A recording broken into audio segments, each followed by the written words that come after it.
beyond myself. Beyond every written start and end of the story. Till we rewrite our fate.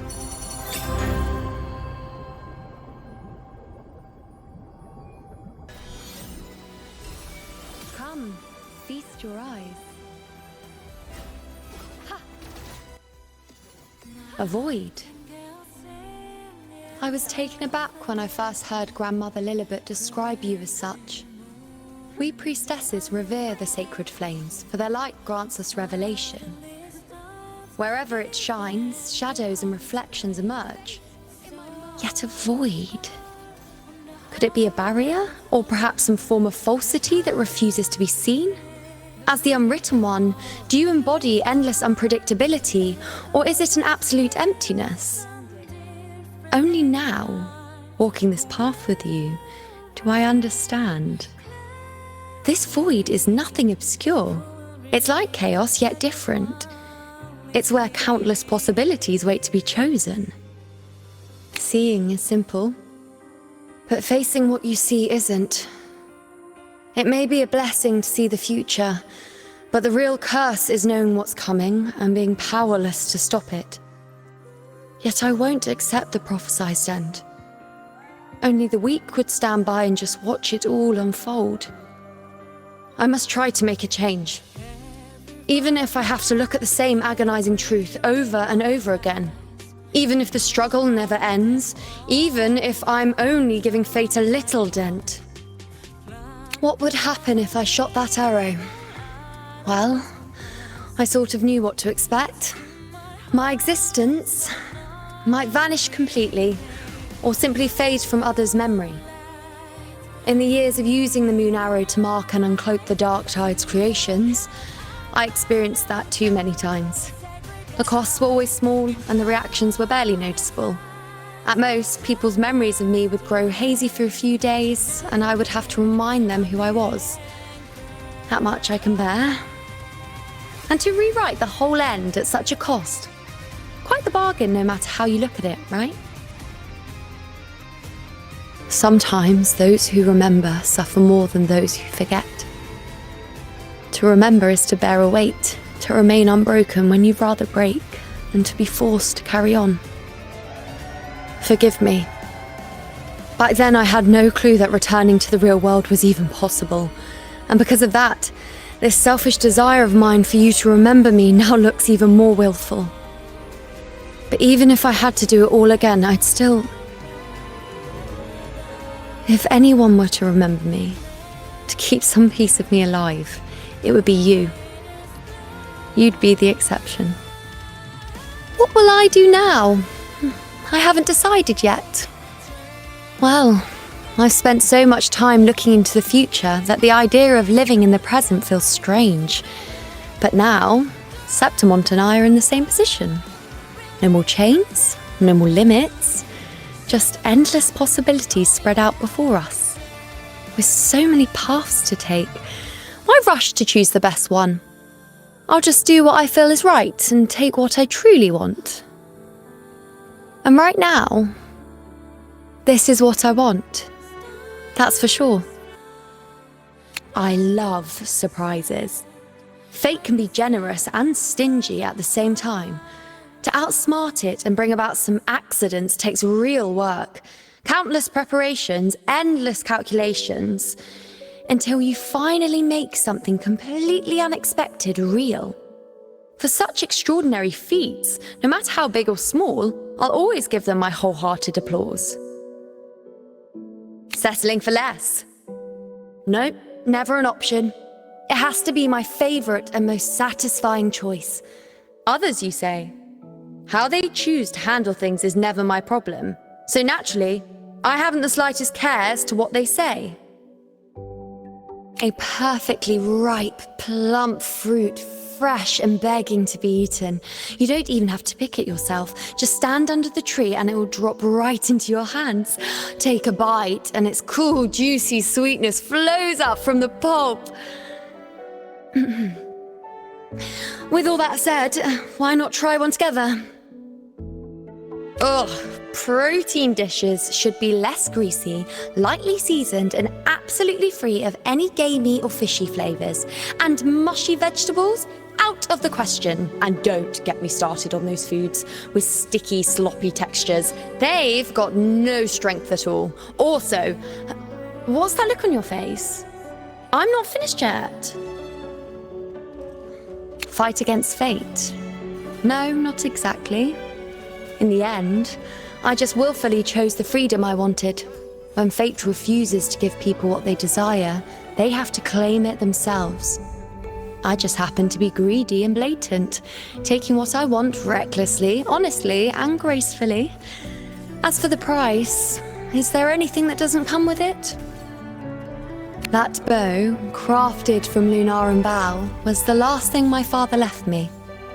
I got it when I just decided to become a priestess and prepared to leave for the Tetragon Temple. I never thought I'd need to use it back then. But over time, I realized I'd rather take fate into my own hands than spend my days praying to some higher power. And now, the one who once merely followed the moon's guidance and traces has become one who dominates and anchors its phases. This lunar arc has long been rooted in the causality of my story, tying my beginning to my end. Well, just as Grandmother Lillibet prophesied, Wait, haven't you already witnessed my whole past in the chaos? It's so strange to repeat what others already know, but fine, I'll tell you again. But only because I'm gracious, and as I said before, don't tell anyone else. And don't you dare forget a single word. Here's a little secret even Augusta doesn't know. When we first met, I told her she'd lead Septimont into a new era, and she believed it to be one of my prophecies. But really, it was just a hunch. I never peep into her fate, because it's always been in her hands. She's the kind of ruler who'd sacrifice everything for her people, even her own flesh and blood. You don't need a coronation to see that. It's obvious at a glance. Yet, that kind of responsibility she carries is heavier than anyone else can imagine. Even though I know she can handle it alone, I still want to help somehow. As a priestess, as a friend, or even as someone she has forgotten. After prophesizing about me, Grandmother Lillibet took me to the Tetragon Temple to teach me everything about fate. I'm never the obedient type, and she's more of the authoritative model of what Septimont expects in a priestess. We rarely saw eye to eye on what makes the most gifted priestess, or how to handle fate and prophecies. But she never forced her views on me, never pushed me to be like her or any other priestesses. She said rules only matter if they're worth following, and one is always free to choose as long as they do not harm others. She taught me that priestesses aren't just symbols fixed on the wall, but living, breathing people too. Anyone who's seen her matches probably feels the urge to challenge her as well, wouldn't you agree? Her passion for competition is really something. Pure, simple, and completely genuine. For her, victory and glory are just icing on the cake compared to the joy of the fight. She's not afraid to lose, but her passion always drives her to give her all and never back down, no matter the odds. He roared at fate with everything he had. Sure, that roar was swiftly reduced to whimpers, then silence, but we all heard it. It left its mark. I think he's more like the hero of heroes when he stops worrying about what that even means, or what others expect from him. She and her family always managed to bring something fresh to Septimont and Raguna, even to themselves. And before you know it, those little novelties spark a whole new trend. Me? Yep, I usually end up buying whatever it is. It's just hard to resist. She always gets what I like. Those Montellis, cunning as ever. For a priestess, the day of birth is the starting point that stretches towards the end.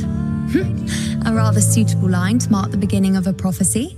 But the infinite possibilities of the void are already perfect. There's nothing more I could offer. So I've prepared something else. See this little moon? It can change its phases. Take it and place it in your void. If you ever find the infinite paths ahead overwhelming, it will at least serve as an anchor of certainty. Happy birthday. For a priest priestess, the day of birth is the starting point that stretches towards the end. A rather suitable line to mark the beginning of a prophecy. But the infinite possibilities of the void are already perfect. There's nothing more I could offer. So I've prepared something else. See this little moon? It can change its phases. Take it and place it in your void. If you ever find the infinite paths ahead overwhelming, it will at least serve as an anchor of certainty. Happy birthday.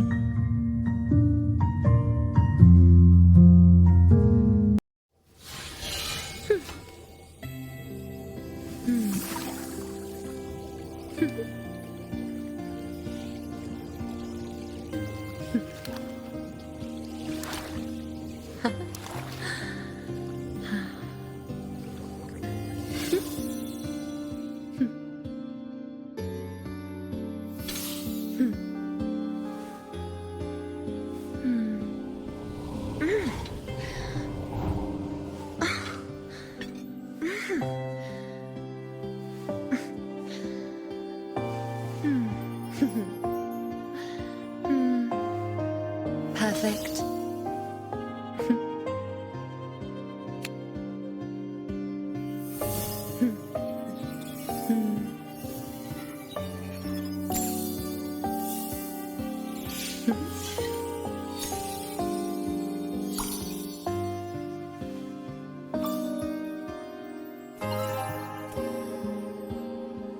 Pleasing to the ears,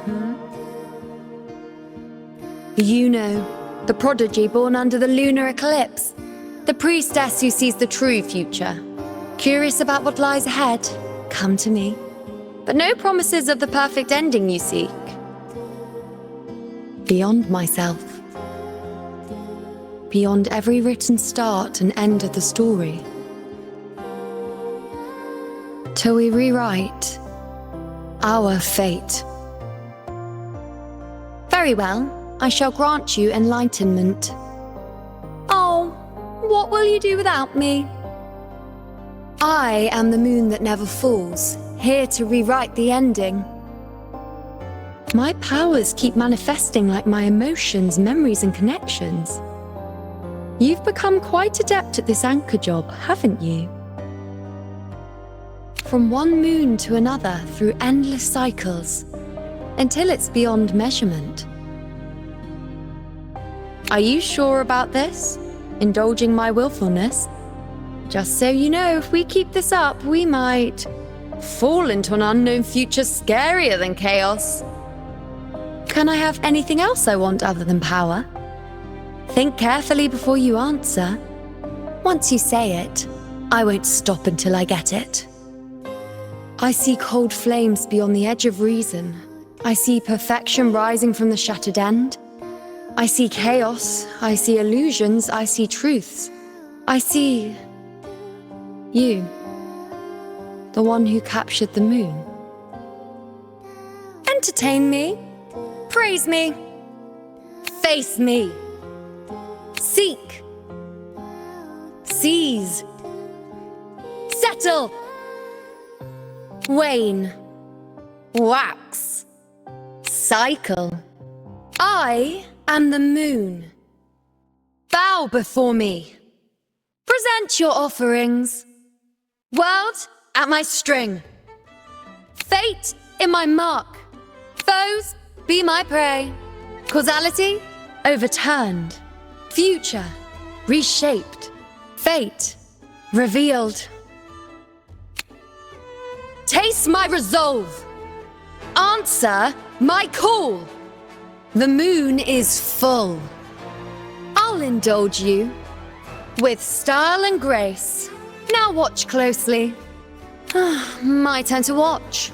I've had my fun. With pleasure. To the hero of heroes. Miss me already? We bask in glory. Nonsense. The nerves. This is nothing. Is that all? You dare test me. The insolence.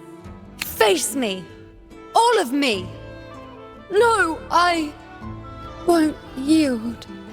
I've left my mark. The moon falls. On you go. Surprise! I shall bear witness. Let's seize the moon. Predictable. Keep up! Now that's more like it. A well-deserved reward. Like it? I've got plenty more of that. A windfall. Fate can be rather generous sometimes.